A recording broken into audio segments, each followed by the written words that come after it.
네, 오늘 사사기 11장은 사사 입다에 관한 이야기가 좀 기록이 되어져 있습니다.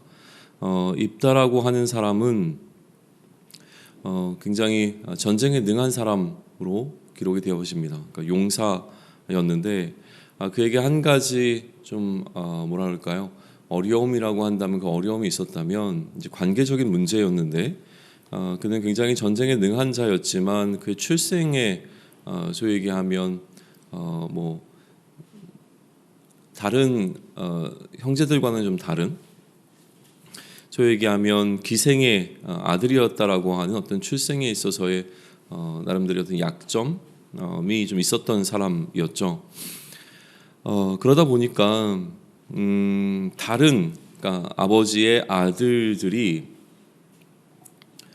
입다를 그들의 어떤 공동체로부터 밀어내게 되어집니다. 그래서 입다가 그 다른 형제들을 피해서 다른 곳에 이제 거주하게 되었는데 아마도 좀 그런 느낌일 것 같아요. 그러니까 입다가 굉장히 뭐 여러 가지 의미로 뭐 힘이 셌든지 아니면 영향력이 있었기 때문에 비슷한 부류의 많은 사람들이 입다에게로 좀 모여왔던 것 같습니다. 그래서 성경에서는 뭐라고 얘기하냐면 3절에 보시면 잡류가 그에게로 모여와서 그와 함께 출입하였더라라고 되어 있어요. 그러니까 공동체를 떠나서 새로운 공동체를 이루게 되었는데 그 공동체가 일단은 그렇게 건강해 보이지는 않습니다. 그러나 어쨌든 나름대로 입다는 새로운 공동체와 지금 함께하게 되어지는 어떤 상황으로 이제 설명이 이어지고 있습니다. 그리고 이제 상황이 펼쳐지게 되어지는데 암몬 자손이 이스라엘을 치기 위해서 찾아오게 되어지자 이제 길르앗의 장로들이 입다를 찾아갑니다. 왜냐하면 입다만한 전쟁에 능한 사람이 아마 없었기 때문으로 보이고요. 그래서 입다에게 부탁을 하게 되는 것이죠. 우리의 군대 장관이 되어서 이 상황을 좀 해결해 주면 좋겠다라고 길르앗의 장로들이 입다에게 요청을 하게 되어집니다. 그랬더니 입다가 이제 입다와 장로들 사이에서 몇 가지 대화가 오고 가게 되어지는데 길르앗의 장로들이 입다에게 이렇게 좀 제안을 하는 것이죠. 만약에 당신이 이 전쟁에 나아가서 승리를 좀 하게 되어진다면, 전쟁에 나아가 준다면 우리 모든 공동체의 머리가 될 것입니다라고 하는 이제 약속을 하게 되어져요. 이것을 다시 한번 9절에서 입다가 재확인하고 난 이후에 전쟁에 참여하기로 결정을 하게 되어집니다. 그래서 길르앗의 머리가 되어지는 상황이 11절까지의 내용에서 기록이 되어져 있습니다. 그리고 난 다음에 이 전쟁에 임하는 입다의 그 태도가 좀 보이는데 입다는 무조건 가서 이제 암몬과 전쟁을 일으키기보다 그들에게 묻습니다. 왜 이곳에 지금 들어와서 이처럼 전쟁을 하려고 하느냐라고 물었을 때 암몬이 원래 당신들이 있던 땅이 우리의 땅이니 그 땅을 돌려달라라고 이야기를 하죠. 그래서 거기에 대해서 입다가 다시 역사적인 어떤 내용들을 가지고 이들과 대화를 시도를 합니다. 왜 우리가 이 땅에서 머물게 됐던 과정이 어떠하였는지 그리고 우리가 머문 그 기간이 상당히 오래되었는데 왜 그 기간 동안에는 너희가 이런 부분에서 문제 제기를 안 하다가 이제 와서 이렇게 하느냐라고 하는 것에 대한 좀 문제 제기들을 계속 지금 하고 있는 거죠. 그래서 이 12절로부터 27절까지가 그 내용 그 소위 얘기하면 이제 협상이라고 해야 될까요? 아니면 외교적 노력을 하게 되어지는 그러니까 입다가 외교적으로 이 문제를 풀어보기 위하여 대화하는 내용이 쭉 기록이 되어져 있습니다. 그런데 결국 28절에 보게 되면 암몬 자손의 왕이 입다가 사람을 보내서 말하는 것을 듣지 아니하였다라고 기록이 되면서 이 외교적 노력은 수포로 좀 돌아가게 되어지고요. 결국 이 암몬과 또 길르앗 사이에 전쟁이 벌어질 수밖에 없는 그 긴장이 이루어진 것이죠. 이 전쟁이 임할 때 입다가 이렇게 서원을 하게 되어져요. 그 서원에 관한 내용이 29절로부터 31절까지의 내용인데 제가 대신 읽어드리겠습니다. 이에 여호와의 영이 입다에게 임하시니 입다가 길르앗과 므낫세를 지나서 길르앗의 미스베에 이르고 길르앗의 미스베에서부터 암몬 자손에게로 나아갈 때에 그가 여호와께 서원하여 이르되 주께서 과연 암몬 자손을 내 손에 넘겨주시면 내가 암몬 자손에게 평안히 돌아올 때에 누구든지 내 집 문에서 나와서 나를 영접하는 그는 여호와께 돌릴 것이니 내가 그를 번제물로 드리겠나이다 하니라 라고 기록이 되어져 있습니다. 이게 이제 입다의 서원이라고 알려져 있는 부분이고요. 실제로 그래서 입다가 암몬 자손들과 함께 싸울 때에 하나님께서 이 암몬 자손을 입다의 손에 넘겨주시니 입다는 승리를 하게 되어졌고 이제 남은 것은 그 입다가 하나님께 한 서원만 이제 남아 있는 겁니다. 서원의 결과가 어떻게 될 것인가라고 하는 것에 대한 이제 기대가 생겨나게 되는데 34절로 넘어가게 되면 그가 승리하고 평안히 집에 돌아올 때 그 집에서 가장 먼저 나왔던 사람이 기록되어 있습니다. 그 사람은 다름 아니라 그를 맞이하기 위해서 기쁨 가운데 나왔던 그의 딸이었던 것이죠. 또 이 딸에 대해서 34절은 어떻게 설명하냐면 그의 무남 동녀라고 이제 설명이 되어집니다. 그러니까 입다에게는 유일한 자녀가 한 명 있었는데 그 자녀가 바로 이 딸이었다는 사실이죠. 그러니 이제 입다가 그 딸을 보고 나서 굉장히 괴로워합니다. 왜냐하면 그가 그 딸을 하나님께 번제물로 드리기로 이미 서원했기 때문이라고 하는 것이죠. 그가 그렇게 괴로워할 때에 딸이 아버지에게 이야기를 하는 것이죠. 그러니까 아버지께서 하나님께서 아버지의 그 요청을 들어주셨으니 아버지도 마찬가지로 하나님을 향한 이 약속을 지키셔야 됩니다라는 이야기를 하고 오히려 그렇지만 자기에게 한 가지 그러니까 뭐라 그러죠? 한 가지 요청 사항을 아버지께 좀 드리는데 2달 정도만 그의 친구들과 함께 산에 올라가서 이 좀 처녀로 인해서 죽음을 맞이하게 되는 것을 애곡할 수 있게 하는 그 시간을 좀 달라라고 얘기를 합니다. 그 기간이 끝나고 나서 이제 돌아오게 되어지는데 이것이 이스라엘의 하나의 관습이 되어서 이스라엘의 그 딸들은 해마다 입다의 딸을 위해서 4일씩 애곡하게 되어지는 전통이 그때로부터 좀 이어져 오고 있다라고 하는 이제 해석이 붙으면서 사사기 11장의 내용은 이렇게 마무리가 좀 되어집니다. 입다의 이야기는 사사기의 어떤 내용 가운데서 가장 논란이 좀 되어지는 스토리 가운데 하나입니다. 왜냐하면 이 입다의 서원을 어떻게 해석할 것인가에 있어서 여러 가지 다양한 해석들이 좀 가능하기 때문에 그렇습니다. 입다의 서원을 기본적으로는 잘못된 서원이라고 대부분 이제 해석을 하고요. 또 이 잘못된 서원이라고 하는 것은 굉장히 섣부른 서원이었다라고 하는 것으로 이제 해석이 되어집니다.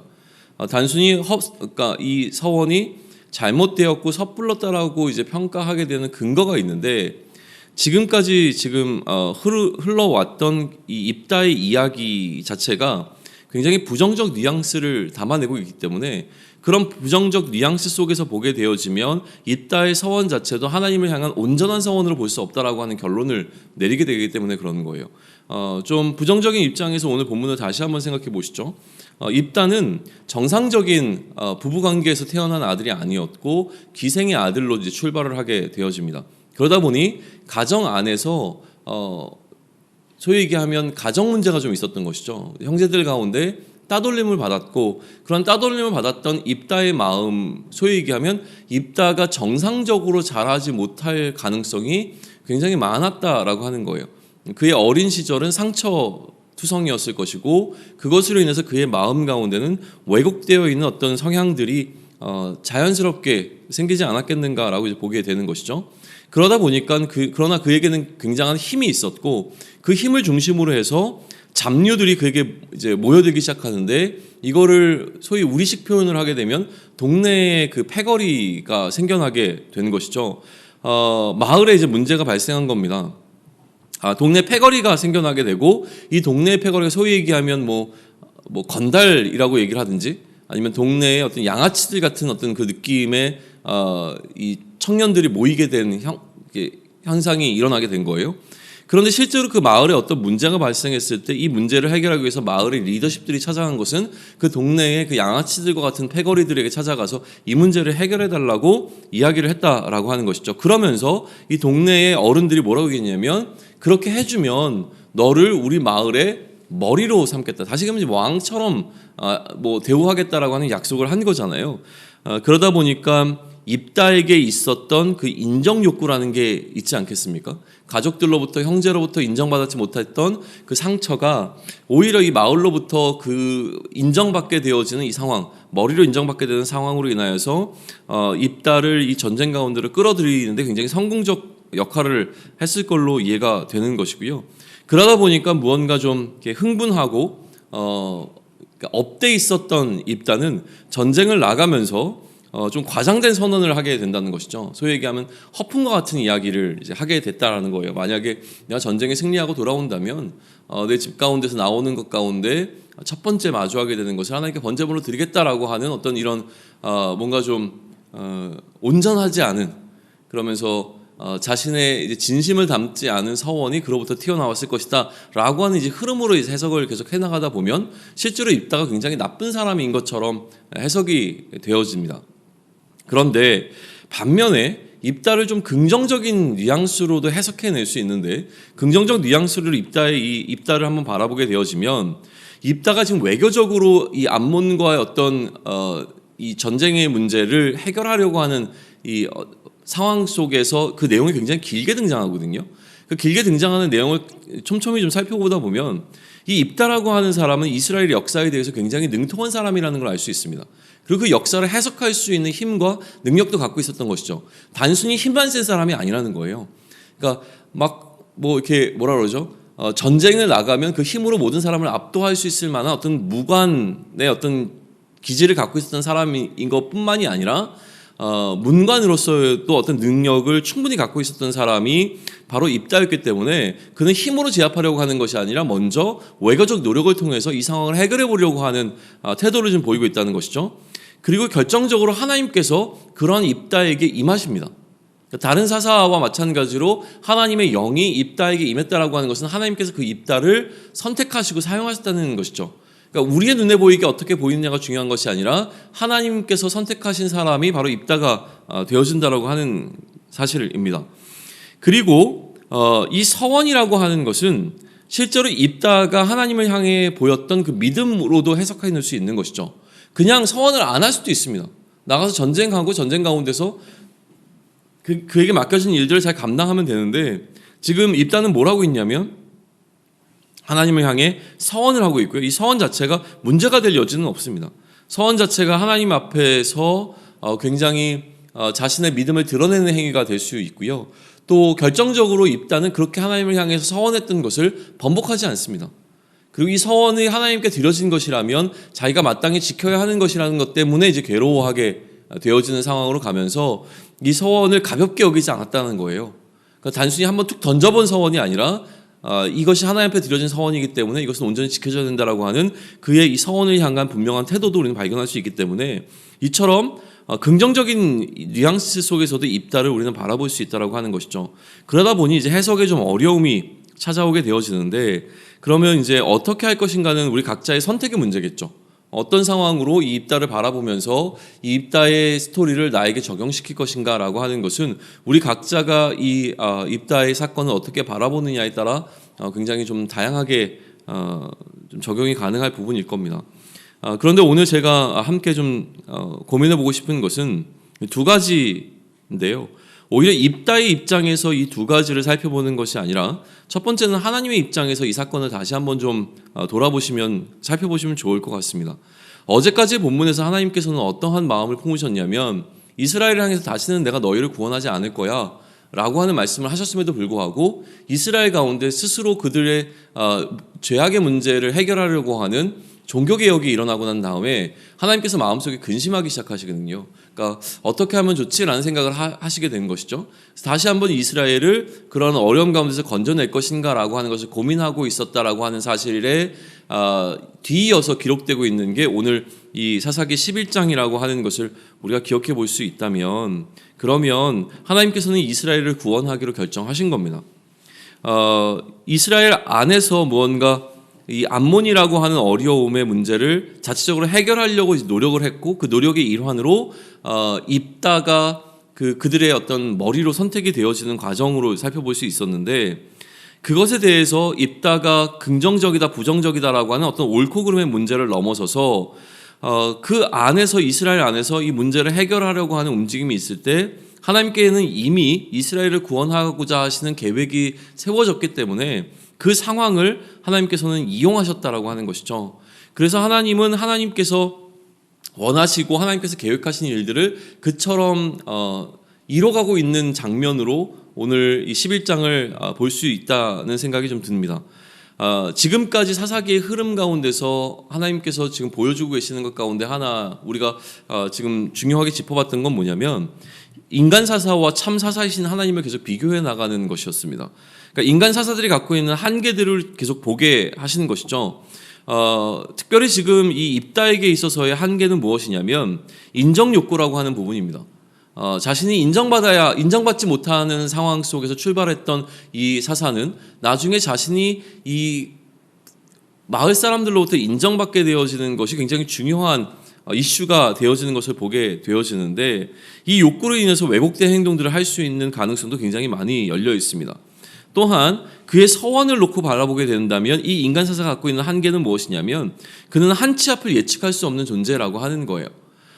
그가 그렇게 하나님 앞에 서원했을 때 자신의 집 앞에서 자신을 처음 맞이할 것이 자신의 딸이라고 하는 것을 예측할 수 없는 그 정도의 수준이 바로 인간 사사가 갖고 있는 한계라고 하는 것이죠. 그러나 하나님, 참 사사이신 하나님은 이 모든 것을 그의 뜻하신 바를 위해서 사용하실 수 있는 분이라고 하는 사실에 우리는 좀 주목해 볼 필요가 있습니다.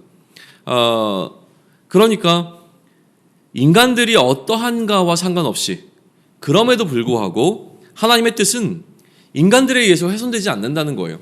하나님께서 이스라엘을 구원하고자 하시는 그 계획이 세워졌을 때 그것은 인간들이 어떻게 행동하느냐에 따라서 영향을 받지 않습니다. 그러니까 하나님께서 계획하신 것은 하나님의 뜻대로 어떻게든지 이루어진다라고 하는 사실을 바라보게 되어지면 인간 사사와 참 사사의 능력이 어떠한가를 우리는 좀 비교해 볼 수 있게 될 것이고요.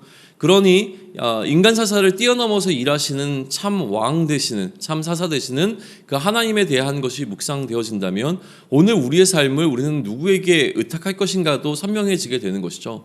그러니까 우리의 삶을 이끄시는 참 사사시는 하나님에 대해서 우리는 묵상해 볼 수 있을 거라고는 생각이 듭니다. 그게 첫 번째 관점이라고 한다면 두 번째는 입다나 하나님이 아니라 입다의 딸의 관점에서 이 모든 사건을 다시 한번 좀 해석해 보는 겁니다.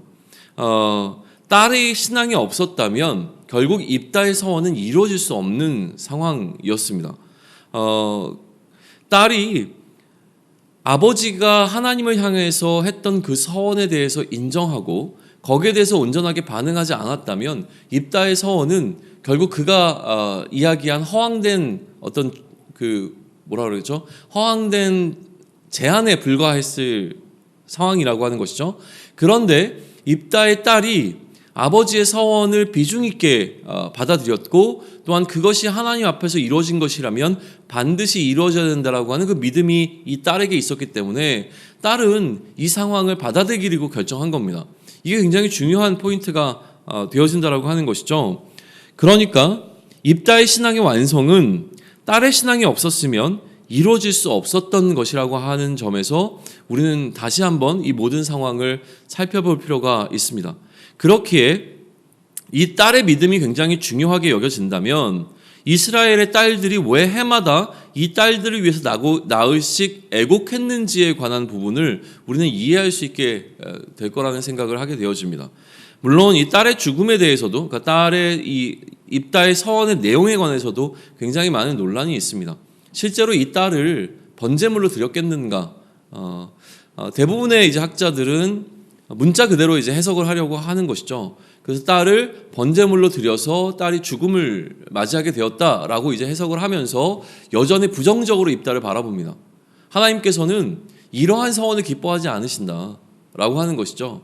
하나님께서는 사람을 제물로 바치는 것을 기뻐하시는 하나님이 아니시기에 입다의 서원 자체가 문제가 있었고 실제로 그러한 서원을 하나님 앞에서 지켰다면 입다는 굉장히 큰 실수를 한 것이다. 하나님 앞에서 오히려 가증한 제사를 드린 것이기 때문에 입다는 마땅히 비난을 받아야 된다라는 어떤 방식으로 해석이 이제 되어집니다.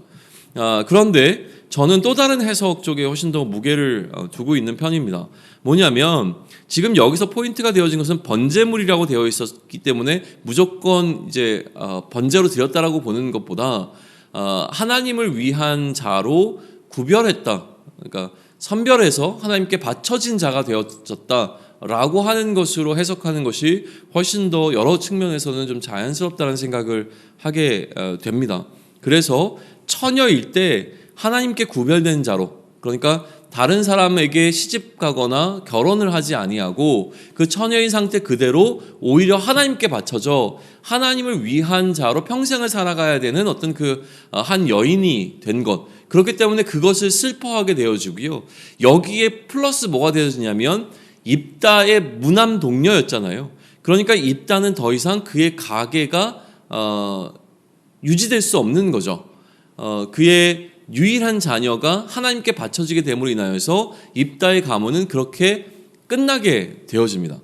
사실 이제 이런 관점 속에서 바라보게 되어지면 지금 이 딸이 그처럼 아버지가 하나님을 향해서 보였던 서원을 지키기 위해서 자신의 신앙을 그 안에다가 함께 더딥히고 있는 장면을 보면서 이런 결론을 좀 맺을 수 있을 것 같습니다. 내가 하나님을 향한 믿음이 있습니다. 그리고 나는 그 믿음에 의해서 오늘을 살아가려고 합니다. 그런데 내 믿음이 실제가 되는 과정 가운데서 나 한 사람의 노력만으로 되어지지 않고 나의 믿음이 현실이 되기 위해선 때로는 내 주변에 있는 어떤 사람들과의 믿음의 상호작용이 반드시 필요하다는 생각을 다시 한번 묵상하게 되는 거죠. 내가 하나님 앞에 이러한 믿음을 갖고 난 이렇게 살 거라고 결단을 한다고 하더라도 그것이 이루어지기 위해선 주변에 있는 많은 믿음의 사람들과의 함께 협력하는 것이 필요하다라고 하는 것을 오늘 이 입다와 그 딸의 사건을 통해서 우리는 보게 되는 겁니다. 딸이 거부하지 않고 그의 믿음을 그대로 하나님 앞에 드렸기 때문에 입다의 믿음도 함께 상호작용을 할 수 있었다고 한다면 오늘 나는 하나님 앞에서 믿음의 사람으로 살아가고자 할 겁니다. 예수를 그리스도로 믿는 믿음 가운데 그리스도의 질서로 오늘을 살아가려고 할 때에 나의 믿음이 실제가 되기 위해선 나 한 사람의 노력만 필요한 것이 아니라 그러한 동일한 믿음을 갖고 있는 믿음의 지체들의 헌신과 그들의 믿음의 노력이 함께 되어져야지만 이루어질 수 있는 일들이 우리의 삶 가운데는 반드시 있다라고 하는 사실인 것이죠. 나 한 사람만 잘한다고 되는 것이 아니라 그러한 믿음의 공동체가 함께 해나갈 때에 그것이 하나님을 향한 온전한 믿음으로 결실을 맺게 된다는 사실을 기억하면서 그것이 우리의 삶 가운데 어떠한 의미를 가져오게 될 것인가, 또 혹은 반대로 나의 믿음을 지키기 위한 것이 아니라 나의 믿음이 다른 사람의 믿음이 온전케 되어지는 일에 어떻게 사용될 수 있을 것인가 라고 하는 부분을 또 묵상하면서 그러한 믿음의 상호작용에 대해서 깊이 생각해보고 그러한 믿음의 상호작용을 이루면서 하나님 앞에 조금 더 나아갈 수 있는 저와 여러분이 되기를 축원합니다. 아멘.